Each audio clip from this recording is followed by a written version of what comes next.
الحمد لله نحمده ونستعينه ونستغفره ونؤمن به ونتوكل عليه ونعوذ بالله من شرور أنفسنا ومن سيئات أعمالنا من يهده الله فلا مضل له ومن يضلله فلا هادي له ونشهد أن لا إله إلا الله وحده لا شريك له ونشهد أن محمدا عبده ورسوله قال الله تعالى في القرآن المجيد والفرقان الحميد بسم الله الرحمن الرحيم وقلبهم باسط ذراعيه بالوسيط صدق الله مولانا العظيم وصدق رسوله النبي الكريم عليه أفضل الصلاة والتسليم الحمد لله والصلاة والسلام على رسول الله اما بعد فاعوذ بالله من الشیطان الرجیم بسم اللہ الرحمن الرحیم پڑھیے الصلاۃ والسلام علیک یا رسول اللہ الصلاۃ والسلام علیک یا حبیب اللہ الصلاۃ والسلام علیک یا نبی اللہ وعلى آلك وأصحابك يا نور الله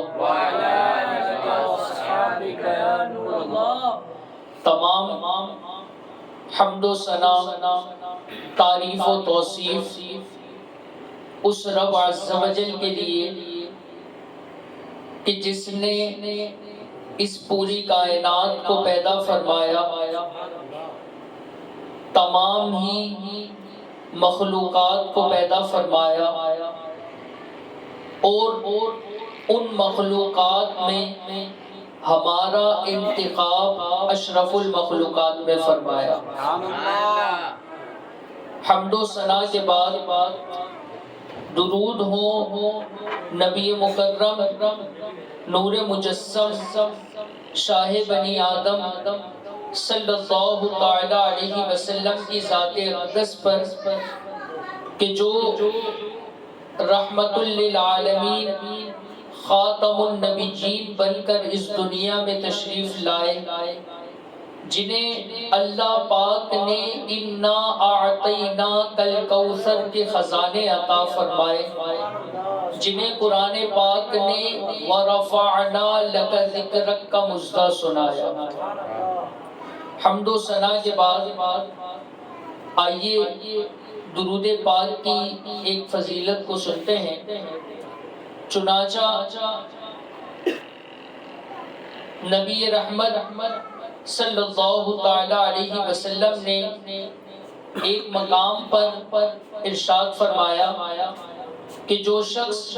روز جمعہ مجھ پر 200 مرتبہ درود پاک پڑھے گا، اللہ عز و جل اس کے 200 سال کے گناہ بخش دے گا۔ صدائیں درودوں کی آتی رہیں گی، صدائیں درودوں کی آتی رہیں گی، جنہیں سن کے دل شاد ہوتا رہے گا۔ خدا اہل سنت کو آباد رکھے، سرکار کا میلاد ہوتا رہے گا۔ بآواز بلند ایک مرتبہ درود پاک پڑھ لیجئے۔ اللہم صلی علی سیدنا و مولانا محمد معدن الجود والکرم وعلی آلہ و اصحابہ وبارک وسلم۔ اللہ پاک کا کروڑ احسان کہ اللہ تبارک و تعالی نے زندگی میں ایک مرتبہ پھر ہمیں ماہ رجب المرجب کا مقدس مہینہ عطا فرمایا۔ اللہ پاک نے حرمت والے مہینوں میں اس مہینے کو بھی اعزاز دیا کہ یہ بھی حرمت والا مہینہ کہلایا۔ حرمت کا مطلب عزت والا، شان والا۔ تو پورے سال میں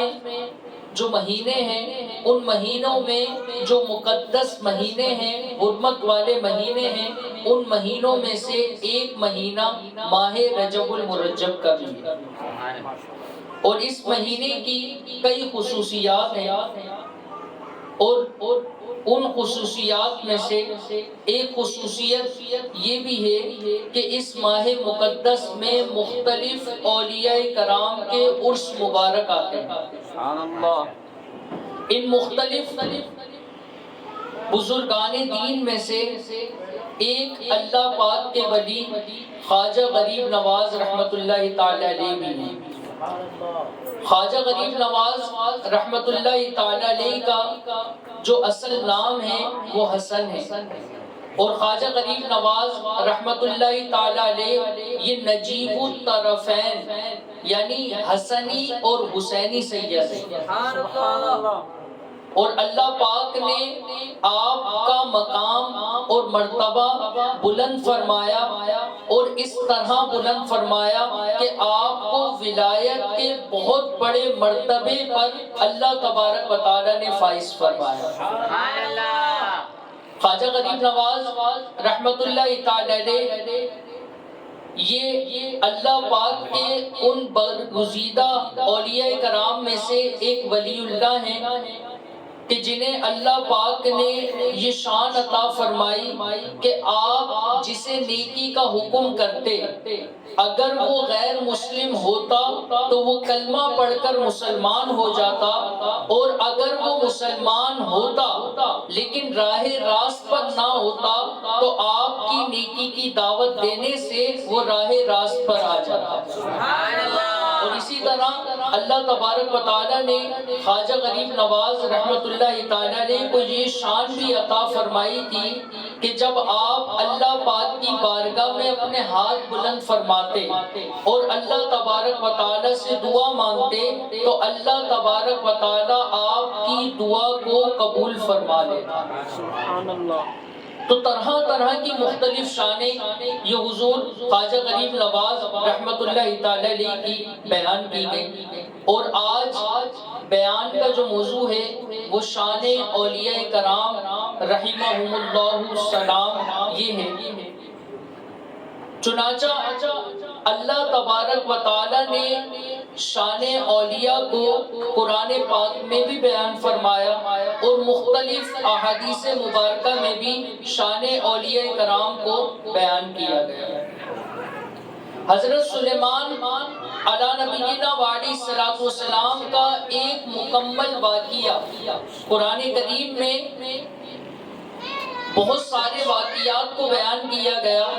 لیکن ان واقعات میں سے کچھ واقعات ایسے بھی ہیں کہ جنہیں قرآن کریم میں مکمل طور پر بیان فرمایا گیا۔ ان واقعات میں سے ایک واقعہ حضرت سلیمان علی نبینا وعلیہ الصلوۃ والسلام کا بھی۔ حضرت سلیمان علی نبینا وعلیہ الصلوۃ والسلام یہ اللہ پاک کے نبی ہیں، اور اللہ تبارک و تعالی نے آپ کو نبوت کے ساتھ ساتھ پوری دنیا پر بادشاہت بھی عطا فرمائی۔ حضرت سلیمان علیہ نبینا وعلیہ الصلوۃ والسلام یہ اللہ پاک کے وہ نبی ہیں کہ جنہیں اللہ نے نبوت بھی عطا فرمائی اور ساتھ ساتھ پوری دنیا پر بادشاہت بھی عطا فرمائی۔ اور کیسی عظیم الشان بادشاہت عطا فرمائی کہ آپ جب اپنے دربار لگاتے یعنی اپنی مجلس میں موجود ہوتے تو آپ کے دربار میں تمام انسان، جنات، پرندے، جانور، جنات، یہ تمام مخلوق، اللہ پاک کی تمام مخلوق آپ کی بارگاہ میں سر جھکا کر حاضر ہو جایا کرتی۔ یہ شان اللہ تبارک و تعالی نے حضرت سلیمان علی نبینا وعلیہ الصلوۃ والسلام کو عطا فرمائی تھی۔ حضرت سلیمان علی نبینا وعلیہ الصلوۃ والسلام کے پاس ایک پرندہ تھا جس کا نام ہدہد تھا۔ وہ پرندہ ایسی شان و شوکت والا تھا کہ وہ پرندہ اس کے اندر یہ طاقت تھی کہ وہ جب ہوا میں اڑتا تو اڑتے اڑتے وہ زمین کے اندر موجود پانی کو دیکھ لیا کرتا تھا۔ تو حضرت سلیمان علیہ نبینا علیہ الصلوۃ والسلام ایک دفعہ ایک مقام پر اترے، اور وہاں پر جب آپ نے ہدہد کا ذکر فرمایا تو ہدہد کو وہاں پر نہ پایا۔ تو حضرت سلیمان علیہ نبینا علیہ الصلوۃ والسلام کو جلال آیا کہ یہ پرندہ آج یہاں پر موجود کیوں نہیں ہے۔ تو کچھ وقت گزرنے کے بعد وہ ہدہد حضرت سلیمان علیہ نبینا علیہ الصلوۃ والسلام کی بارگاہ میں حاضر ہوا، اور تاخیر کی وجہ سے اس نے اپنے سر کو زمین پر رکھ دیا اور اپنے پروں کو زمین پر بچھا دیا، اور عرض کرنے لگا کہ یا نبی اللہ، میرے تاخیر سے آنے کی وجہ یہ تھی کہ آج میں ایک قوم کے پاس سے گزرا تھا، میرا گزر ایک قوم کے پاس سے ہوا تھا، اور وہ قوم ایسی تھی کہ جنہوں نے آپ کی بادشاہت میں اپنی بادشاہت بنائی ہوئی تھی، یعنی اللہ پاک نے آپ کو پوری دنیا پر بادشاہت عطا فرمائی ہے، لیکن وہ قوم آپ کو بادشاہ تسلیم نہیں کرتی، انہوں نے اپنا ہی ایک بادشاہ مقرر کیا ہوا ہے۔ اب حضرت سلیمان علیہ نبینا علیہ الصلوۃ والسلام نے اس ہدہد سے اس کے بارے میں پوچھا، اس سلطنت کے بارے میں پوچھا، تو اس ہدہد نے جواب دیا اور کہا کہ وہ اللہ پاک کی عبادت نہیں کرتے، وہ تمام کے تمام لوگ جو ہیں وہ سورج کی پوجا کرتے ہیں، وہ سورج کی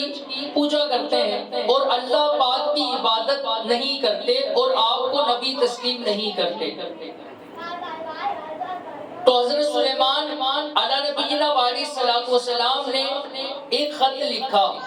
اور وہ خط لکھ کر اس ہدہد کو دیا اور کہا کہ یہ خط لے جا کر اس سلطنت کا جو بادشاہ ہے اسے دے دیا جائے، اور وہ جو سلطنت ہے اس سلطنت کو لیڈ کرنے والی جو تھی وہ ایک خاتون تھی، ملکہ بلقیس۔ ملکہ بلقیس اس پوری سلطنت کو چلاتی تھی اور وہی ان کی لیڈر تھی۔ تو حضرت سلیمان علیہ نبینا علیہ الصلوۃ والسلام نے خط لکھا، اور خط لکھنے کے بعد اس ہدہد کے ذریعے وہ خط اس کے پاس روانہ کر دیا۔ ہدہد وہ خط لے کر ملکہ بلقیس کے پاس پہنچا، اور اس نے وہ خط ملکہ بلقیس کی جھولی میں ڈال دیا۔ ملکہ بلقیس یہ بڑی حیران ہوئی اور پریشان ہوئی کہ میرے ارد گرد اتنا سخت پہرا ہے، میرے پاس آنا ممکن نہیں، لیکن یہ خط دینے والا میرے پاس کیسے آ گیا؟ تو ملکہ بلقیس نے اس خط کو کھولا، اور کھولنے کے بعد اس خط کو پڑھا، تو اس خط میں لکھا ہوا تھا جس کا مفہوم ہے کہ بسم اللہ الرحمن الرحیم، میں اللہ پاک کا نبی سلیمان ہوں، تم مجھ پر ایمان لاؤ، مجھے اللہ پاک کا نبی تسلیم کرو، اللہ تبارک و تعالیٰ کی عبادت کرو، اللہ تبارک و تعالیٰ کو خدا مانو، اور مجھے اللہ پاک کا نبی مان کر میری بارگاہ میں حاضر ہو۔ جب ملکہ بلقیس نے وہ خط پڑھا تو پڑھنے کے بعد اس نے اپنے وہاں پر موجود تمام وزیروں کو بلایا اور تمام سے اس خط کا تذکرہ کیا۔ تو وہ جو وزیر تھے انہوں نے یہ کہا، کیونکہ یہ قوم بہت زیادہ جنگجو تھی اور بہت زیادہ لڑائی کرنے والی قوم تھی، تو ان کی قوم نے یہ کہا کہ اگر آپ کہیں تو ہم ان سے لڑائی کرنے کے لیے تیار ہیں۔ تو ملکہ بلقیس نے یہ جواب دیا کہ پہلے میں یہ چیک کروں گی کیا یہ بادشاہ ہیں یا یہ واقعتاً اللہ پاک کے نبی بھی ہیں۔ تو اس نے کیا کیا، ملکہ بلقیس نے اپنے غلاموں کو تیار کیا، 500 غلاموں کو تیار کیا اور 500 کنیزوں کو بلایا، اور سب کو سونے چاندی سے اچھے طریقے سے سجا دیا،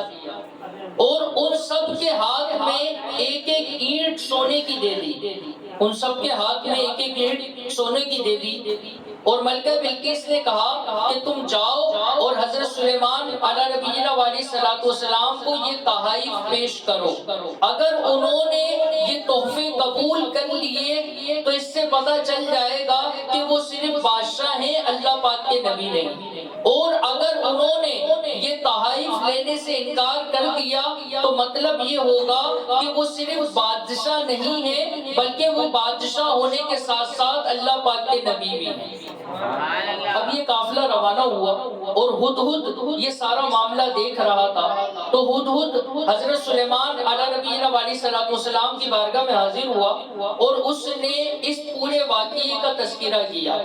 اور بتایا وہ ملکہ بلقیس جو ہے وہ ایک تخت پر بیٹھتی ہے، وہ ملکہ بلقیس ایک تخت پر بیٹھتی ہے، اور وہ جو تخت ہے اس کی لمبائی یہ 80 ہاتھ ہے، 80 گز وہ لمبا ہے، اور اس کی چوڑائی یہ 40 گز ہے، اور جو اس کی گہرائی ہے، اس کی جو گہرائی ہے یہ 30 گز ہے، یعنی اتنا لمبا اور اتنا بڑا تخت اس کے پاس موجود ہے جس تخت پر بیٹھ کر وہ اپنے تمام فیصلے کرتی ہے، اور وہ تخت اس نے بہت زیادہ چھپا کر اپنے پاس رکھا ہوا ہے، اور اس تخت پر وہ تکبر اور غرور بھی کرتی ہے۔ جب ہدہد نے یہ معاملہ بتایا اور یہ پورا ماجرا سنایا کہ وہ ایسے قافلے کو اس نے تیار کیا ہے اور وہ یہ سارا قافلہ آپ کے پاس آ رہا ہے اور آپ کو تحائف اور تحفے دے گا، تو حضرت سلیمان علیہ نبینا علیہ الصلوۃ والسلام نے اپنا دربار لگایا، آپ نے اپنا دربار لگایا، اور دربار لگانے کے بعد آپ نے ارشاد فرمایا کہ تم میں سے کون ہے ایسا شخص جب وہ تحائف لے کر ان کے پاس پہنچے، وہ تمام لشکر جو تھا، وہ پورا قافلہ جو تھا، وہ تحائف لے کر جب ان کے پاس پہنچنے لگے، اس سے پہلے حضرت سلیمان علیہ نبینا علیہ الصلوۃ والسلام نے ارشاد فرمایا کہ 27 میل تک، کیونکہ آپ کی حکومت انسان، جنات، پرندوں، جانوروں سب پر تھی، تو آپ نے اپنے درباریوں سے ارشاد فرمایا کہ 27 میل تک جتنی جگہ ہے تمام جگہ کو سونے اور چاندی کی اینٹوں سے بھر دیا جائے، تمام جگہ کو سونے اور چاندی کی اینٹوں سے بھر دیا جائے، اور اتنے رقبے پر اونچی اونچی دیواریں سونے اور چاندی کی قائم کر دی جائے۔ اب جب یہ لشکر، یہ جو قافلہ تھا، یہ حضرت سلیمان علیہ نبینا علیہ الصلوۃ والسلام کے دربار میں پہنچا، اور جب اس نے دیکھا کہ حضرت سلیمان علیہ نبینا علیہ الصلوۃ والسلام کے پاس جتنا سونا ہے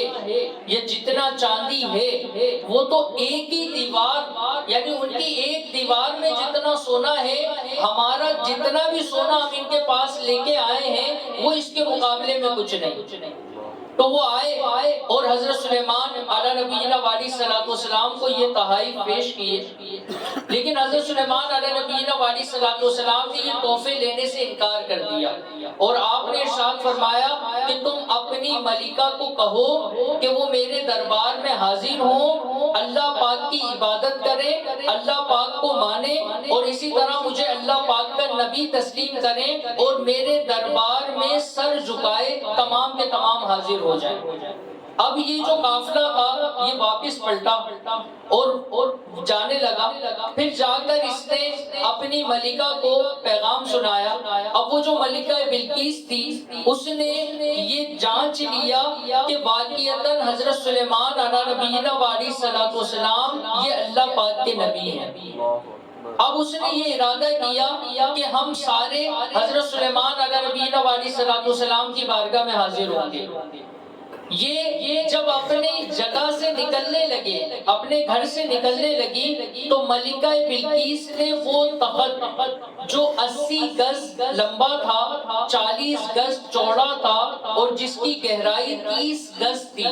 اتنا لمبا اور چوڑا تخت جو سونے کا بنا ہوا تھا، جس پہ چاندی جواہرات لدے ہوئے تھے،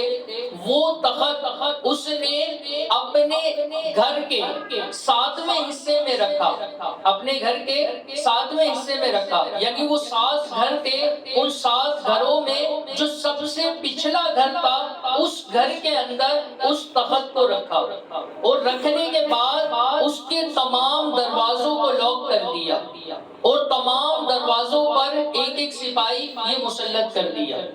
اور پھر یہ پورا لشکر لیے حضرت سلیمان علیہ نبینا علیہ الصلوۃ والسلام کے پاس جانے کے لیے نکل گئے۔ اب جب یہ نکلی اور یہ قریب تھے کہ یہ پورا لشکر حضرت سلیمان علیہ نبینا علیہ الصلوۃ والسلام کے پاس حاضر ہوگا، تو حضرت سلیمان علیہ نبینا علیہ الصلوۃ والسلام نے اپنے دربار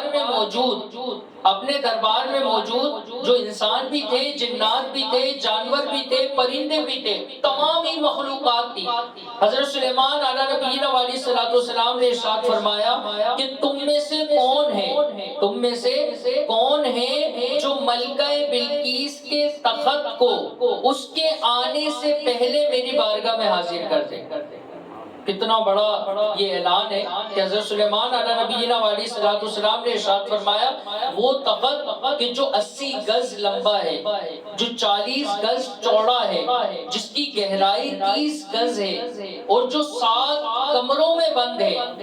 7 کمروں میں بند، اور ہر دروازے کو لاک کیا گیا ہے، اور ہر دروازے پر طرح طرح کے سپاہی مسلط کیے گئے، اور حضرت سلیمان علیہ نبینا علیہ الصلوۃ والسلام جہاں موجود ہے وہاں سے ہزاروں میل دور وہ تخت ہے۔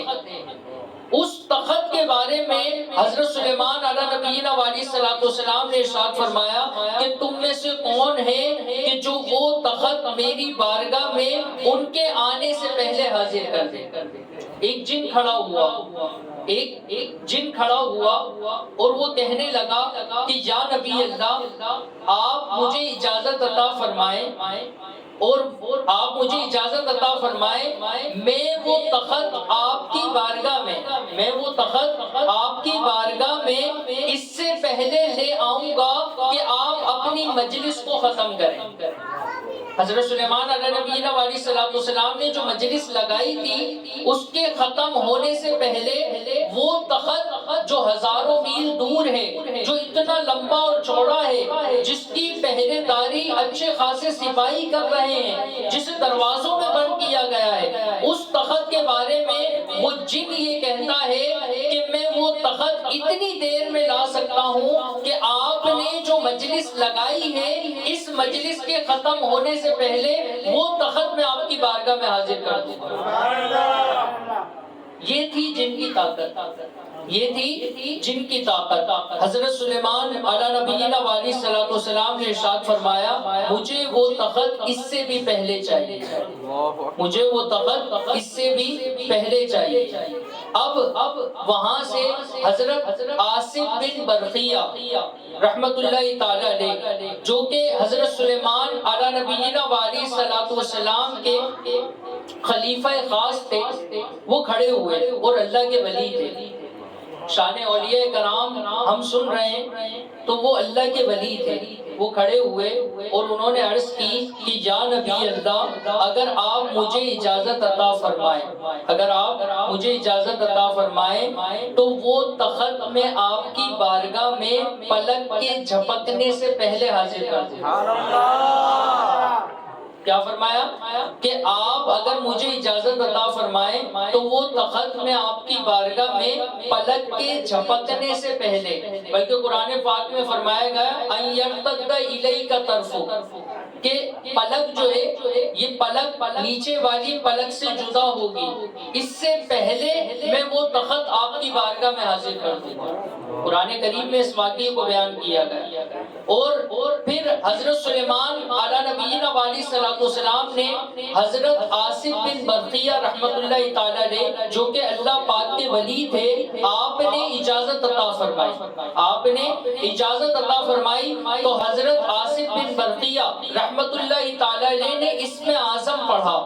آپ نے اسم اعظم پڑھا اور دعا مانگی، تو وہ تخت جہاں پر موجود تھا وہاں سے زمین کے اندر گیا، اور اندر جانے کے بعد زمین سے چلتا ہوا حضرت سلیمان علیہ نبینا علیہ الصلوۃ والسلام کے قدموں کے سامنے سے نمودار ہو گئے.